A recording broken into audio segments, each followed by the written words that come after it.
Hello, ഞാനിന്ന് ഒരു story പറയാൻ പോവാ. സ്റ്റോറി എന്ന് പറഞ്ഞു കഴിഞ്ഞാൽ ഒരു വലിയ സ്റ്റോറി. അതായത് ഞാൻ ക്യാൻവാസ് പെയിൻറ്റിങ് ചെയ്യാതെ വിചാരിച്ചപ്പോൾ തൊട്ട് അത് കംപ്ലീറ്റ് ആയിട്ട് വരെ എന്തായ അബദ്ധങ്ങളുടെ ഒരു സ്റ്റോറി പറയാനും മാത്രമുണ്ട്. അതുകൊണ്ടാണ് ഞാനിപ്പോൾ ഇങ്ങനെ ഒരു വീഡിയോ ആയിട്ട് വന്നത്. അപ്പം ഞാൻ ആദ്യം ഇത് ക്യാൻവാസിൽ വരയ്ക്കണേ മുന്നേ എൻ്റെ ഒരു ക്യാൻവാസിൻ്റെ ബുക്ക് ഉണ്ടായിരുന്നു. ആ ബുക്ക് വെച്ചിട്ട് ഞാൻ എന്ത് ചെയ്തു, പെയിൻറ്റ് ചെയ്യാമെന്ന് വിചാരിച്ചിട്ട് ബാക്ക്ഗ്രൗണ്ടിൽ വൈറ്റ് പെയിൻ്റൊക്കെ അടിച്ച് പേര് ഗ്രേ കളറിൽ എഴുതിയിട്ടു. ഹാർട്ട് ഷേപ്പിൽ ബ്ലാക്ക് കളറിൽ നടുവിലായിട്ട് ശരിക്കും പേരൊക്കെ ഹാർട്ട് ഷേപ്പിൽ ഞാൻ ഡിസൈൻ ചെയ്ത് വെക്കാം എന്നുള്ള പ്ലാനിലായിരുന്നു. എന്നിട്ട് ഞാൻ വൈറ്റ് പെയിൻ്റ് അടിച്ചു. ഗ്രേ കളർ മിക്സ് ചെയ്തപ്പോൾ കുറച്ച് ഡാർക്ക് ഫ്രീ ആയി. എന്നാലും കുഴപ്പമില്ല എന്ന് വിചാരിച്ച് ഞാൻ വലുതായിട്ട് പേര് ബാക്ക്ഗ്രൗണ്ടിൽ ഇങ്ങനെ എഴുതി നടുവിൽ ബ്ലാക്ക് കളറിൽ ചെയ്തു. ഇപ്പോൾ ഒരു സുഖമില്ല. ഞാൻ വിചാരിച്ചു ക്യാൻവാസിൽ ചെയ്യുമ്പോൾ കുറച്ചും കൂടി അടിപൊളിയാവുള്ളൂ. ഇനിയിപ്പോൾ ഹാർട്ട് ഷേപ്പിൽ ചെയ്തിട്ട് ഷേപ്പൊന്നും മാറിപ്പോൾ ഹാർട്ട് ഷേപ്പ് വരച്ച് ബുദ്ധിമുട്ടണ്ട എന്ന് വെച്ചിട്ട് ഞാൻ എന്ത് ചെയ്തു, ഒരു ഹാർട്ട് ഷേപ്പിലുള്ളൊരു ക്യാൻവാസ് വാങ്ങിച്ചു. ഹാർട്ട് ഷേപ്പിലുള്ള ക്യാൻവാസ് വാങ്ങിച്ചിട്ട് ഞാൻ അപ്പോഴാണ് അറിയുന്നത് ജെസ്സോനെ പറ്റിയിട്ട്. അപ്പോൾ ജെസ്സോ എന്താണെന്ന് വെച്ച് കഴിഞ്ഞാൽ നമ്മുടെ ക്യാൻവാസിന് കുഞ്ഞു ഹോൾസ് ഉണ്ടാവുമല്ലോ. അപ്പോൾ അതിൽ നമ്മൾ ഡയറക്റ്റ് പെയിൻറ്റ് അപ്ലൈ ചെയ്യുമ്പോൾ ഒരു സ്മൂത്ത് ഫിനിഷും കിട്ടൂല, പെർഫെക്ഷൻ ഉണ്ടാവില്ല, നമുക്ക് കുറച്ചും കൂടി കഷ്ടപ്പെടേണ്ടി വരും. അപ്പോൾ ശരിക്കും ക്യാൻവാസിൽ പെയിൻറ്റ് ചെയ്യേണ്ടത് ജെസ്സോ പ്രൈമർ അടിച്ചിട്ടാണ്. ജെസ്സോ ഒരു പ്രൈമറാണ്. സോ ഞാൻ ജെസ്സോ വാങ്ങിച്ച് ഇത് അടിച്ച് ഞാനൊരു പേപ്പറിൽ ഓൾറെഡി ഡിസൈൻ ഒക്കെ വരച്ച് വെച്ചിട്ടുണ്ടായിരുന്നു. അതിൻ്റെ ബാക്കിൽ നമ്മൾ പെൻസിൽ കൊണ്ട് ഞാൻ ഇങ്ങനെ ഷെയ്ഡ് ചെയ്ത് കൊടുത്തിട്ട് അപ്പോൾ പിന്നെ അതിൻ്റെ പെൻസിലിൻ്റെ കളറ് ക്യാൻവാസിലാവുള്ളൂ. അങ്ങനെ ഞാൻ ക്യാൻവാസിൽ പെയിൻറ്റ് ചെയ്തിട്ട് ഇപ്പോഴാണ് ഒരു പെർഫെക്ഷൻ കുറവൊക്കെ ഉണ്ടായിരുന്നു. പിന്നെ അവിടെ പെയിൻ്റൊക്കെ ആയിരുന്നു, പക്ഷെ ഞാനത് മൈൻഡ് ചെയ്തില്ല.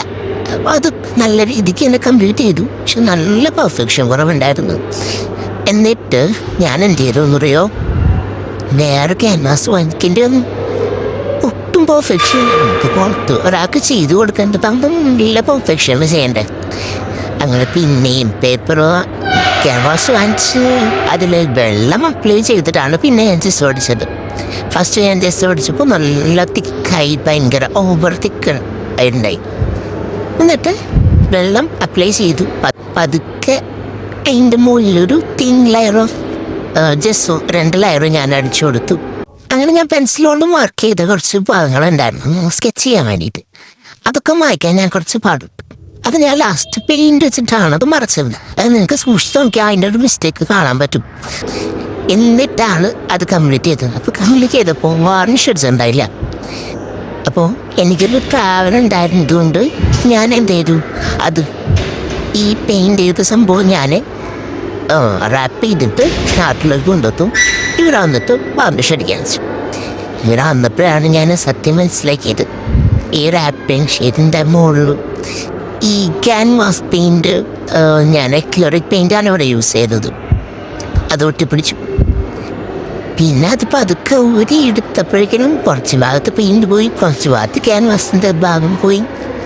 പിന്നെയും അത് അതിൻ്റെ മുകളിൽ പെയിൻ്റ് അടിച്ച് കഴിഞ്ഞിട്ട് പിന്നെ ഞാൻ ആ വർക്ക് കംപ്ലീറ്റ് ചെയ്തു, വാർണിഷ് അടിച്ചു.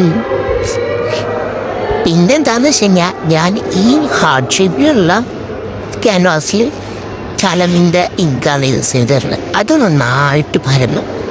ഈ ക്യാൻവാസ് കൊണ്ട് ഞാൻ ഇതിൽ പരീക്ഷിച്ചിട്ടാണ് വാർണിഷ് അടിച്ചത്.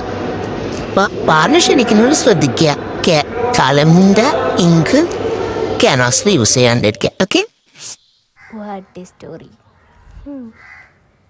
കാക്കകളൊക്കെ കൈയടിച്ച് തുടങ്ങിയത് സ്റ്റോറി കേട്ടിട്ട്.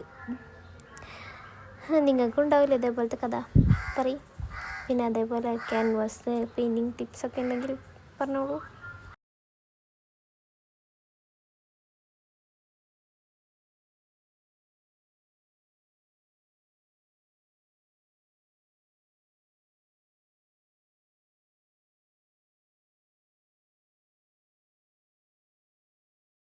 നിങ്ങൾക്കുണ്ടാവും ഇങ്ങനത്തെ സ്റ്റോറീസ് എന്നാണ് ഞാൻ വിചാരിക്കുന്നത്.